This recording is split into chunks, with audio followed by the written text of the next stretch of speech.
é um tabu muito grande. Você foi falando nisso, eu lembrei era um artigo que eu li, e aí eu lembro, perguntaram para o Winnicott que como ele queria morrer, uma coisa nesse sentido, né? E aí o Winnicott, como que você quer morrer? O que acontece? Ele fala, quando eu morrer eu quero estar vivo. Eu acho isso maravilhoso. Num sentido, quando ele traz isso, esse artigo falava disso, que a morte ela é a experiência derradeira da vida, porque tudo que está vivo morre. E o ocidental, principalmente o ocidente, né? A gente tem um tabu muito grande em falar da morte. Em outras culturas orientais, existe uma facilidade um pouco maior. E eu estou falando de Ocidente, estou falando principalmente, sei lá, se a gente for pensar, por exemplo, outras culturas. Quando a gente está falando da cultura mexicana, por exemplo, o modo como eles lidam com o Dia dos Mortos, que é um jeito muito mais festivo. Então, parece que quando a gente faz no caso deles, faz uma festa com isso, a gente traz isso para perto, a gente traz isso para o cotidiano. De lembrar que a morte existe, o que está vivo morre, e de como lidar com isso. E existe essa cultura popular mesmo, de, nossa, se eu não falar, se eu falar de alguma coisa, vai acontecer e tal. E isso vira, quanto menos a gente fala, a gente vai recalcando, né? Quanto menos a gente fala, mais medo a gente vai ter disso, mais receio a gente vai ter. E quando acontece, a gente se pega muito paralisado, né? Porque o luto é sempre muito impactante. Uma das coisas, a gente, para pensar esse vídeo, eu gosto muito de cinema. E aí eu fui pegar um filme que eu acho muito bonito, que também fala dessa dinâmica oriental ocidental em relação à morte. Chama Hanami Cerejeira em Flor. Não lembro o nome da diretora, mas é um filme alemão de 2008, mas dá para achar por aí. E é muito bonito, assim, porque eu acho que tem essa coisa do pegar de surpresa, né?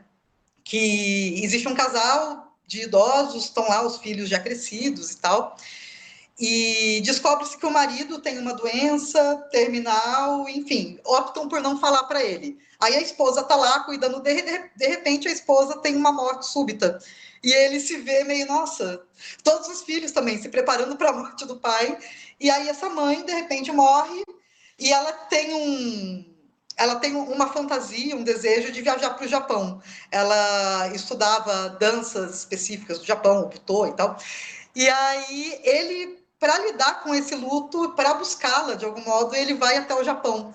Era o sonho dela, ele meio que não queria ir muito e tal. De repente ele vai até lá para tentar encontrar algo sobre ela que ele não via ali em vida, e foi o modo dele de processar isso, de redirecionar essa libido de algum modo, de conhecer um lado dela que talvez ele não tenha tido a oportunidade de conhecer em vida. Eu achei muito sensível o modo como eles lidaram, eu acho que é um filme muito ilustrativo sobre o luto mesmo, né? O que mais eu ia falar aqui? Peraí que eu me perdi. Posso falar? Pode falar, pode falar. Bom, e aí, né, a gente está falando um pouco mais sobre esse luto de perder pessoas mesmo, mas nesse mesmo sentido a gente pode imaginar assim, né? Eu estou trabalhando numa empresa X, e aí tudo para mim é essa empresa, né? Eu não faço outra coisa a não ser ir trabalhar, aquela questão até workaholic, né?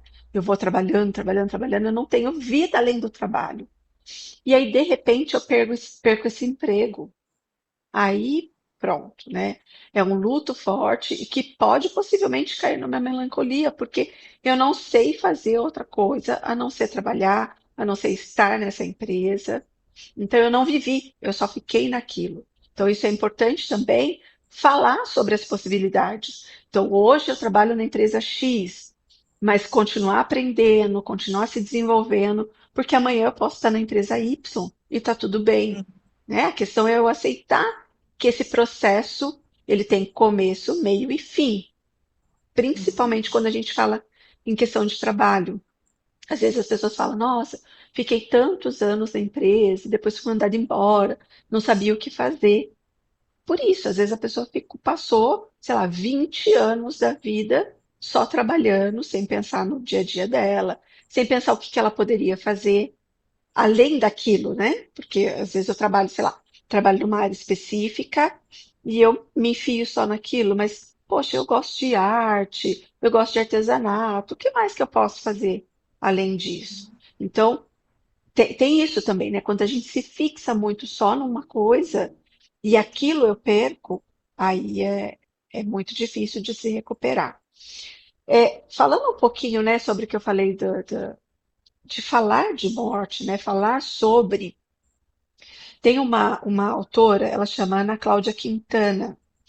Ela é uma médica paliativo, então ela trabalha muito com os médicos em situação final, assim, e ela traz muito isso de questionar para o paciente o que que você quer. Qual que é o seu último desejo? Né? Às vezes a pessoa está ali no hospital, passou tanto tempo por uma restrição de alimentação, e chega num momento que já não tem mais o que fazer. Então, por que não essa pessoa comer, sei lá, eu tenho vontade de comer arroz e feijão da minha mãe, né? Tenho vontade de comer uma lasanha. Então, por que não fazer isso? E ela tem, assim, vários livros. Eu vou colocar aqui, depois a gente coloca na legenda para vocês. Tem esse aqui, A Morte é um Dia que Vale a Pena Viver, que é isso, né, que a Natasha trouxe, de que no dia da minha morte eu quero estar